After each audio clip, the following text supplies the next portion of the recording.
दोस्तों, जब आपको एसीएल या पीसीएल का इंजरी होती है या टीयर होता है, जैसे कि आप हमारे नी को देख पा रहे हैं, एसीएल हमारे घुटने में ऊपर और नीचे वाली हड्डी फीमर और टीबिया को जोड़ता है, आगे वाला लिगामेंट रहता है, पीसीएल पीछे वाला लिगामेंट रहता है। मैं उन कुछ कंडीशंस की बात करूंगा जिसके अंदर प्लास्टर फ़ायदेमंद होता है।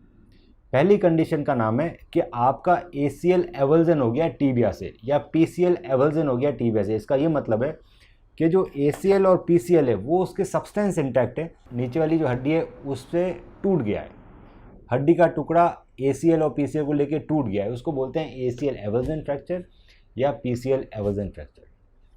अगर आपको ये दो कंडीशंस हैं और सीटी स्कैन और एमआरआई में ये दिखाई दे रहा है कि आपका जो हड्डी का टुकड़ा है लिगामेंट के साथ वो नीचे वाली हड्डी के बिल्कुल पास में है, मतलब डिस्प्लेस नहीं है, non displace fracture, avulsion fracture, इस कंडीशन में अगर आपको प्लास्टर लगाया जाए 1 से 1.5 महीने तक तो वो हड्डी वहीं चिपक जाती है और आपको सर्जरी की ज़रूरत नहीं पड़ती है।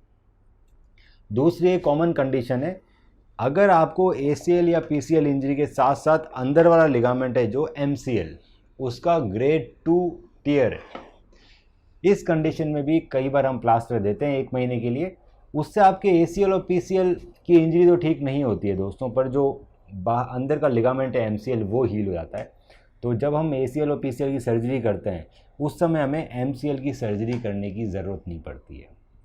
पर अगर एमसीएल में ग्रेड 3 टियर है, इस कंडीशन में हम प्लास्टर एडवाइस नहीं करते हैं, क्योंकि प्लास्टर से वो चीज़ ठीक नहीं होती है और उसका एमसीएल का भी रिपेयर करना पड़ता है जब हम एसीएल पीसीएल रिकंस्ट्रक्शन या रिपेयर करते हैं। तो दोस्तों, अगर ये दो कंडीशन है तो प्लास्टर फ़ायदेमंद होता है। अगर आपको ये दो कंडीशन नहीं है और फिर भी आपको प्लास्टर लगा दिया है तो उससे नुकसान भी हो सकते हैं दोस्तों। कैसे नुकसान? 1 से 1.5 महीने तक जब प्लास्टर आपके नी पे रहेगा तो वो आपकी नी को जाम बना देगा, जाम मतलब स्टिफ कर देगा। इसमें जब आप प्लास्टर हटाएंगे तो नी बेंडिंग पूरी नहीं हो रही होगी। फिर ऑपरेशन अगर इस कंडीशन में कराते हैं तो और नी बेंडिंग ख़राब हो जाती है और ऑपरेशन के बाद नी बेंडिंग भी नहीं हो पाती है।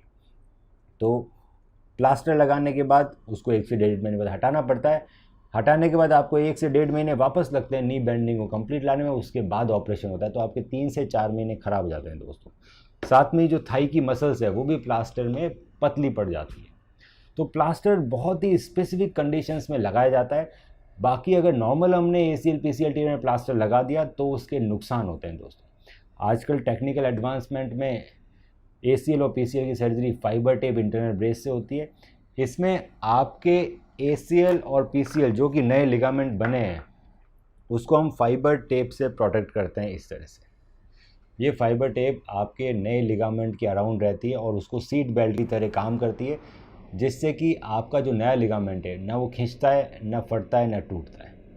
इसकी वजह से आपकी रिकवरी बहुत फास्ट आती है और जो लूजनिंग के जो चांसेस होते हैं, ऑपरेशन के बाद वापस लिगामेंट ढीले होने के चांसेस होते हैं, वो ख़त्म हो जाते हैं।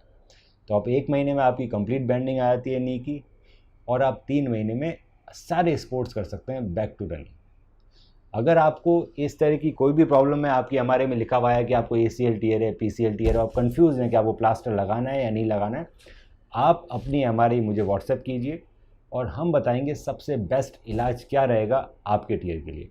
अगर आपको ये वीडियोस पसंद आ रहे हैं दोस्तों तो ज़रूर इस वीडियो को लाइक कीजिए और चैनल को सब्सक्राइब कीजिए ताकि हम इसी तरह की वीडियोस आपके लिए बनाते रहें।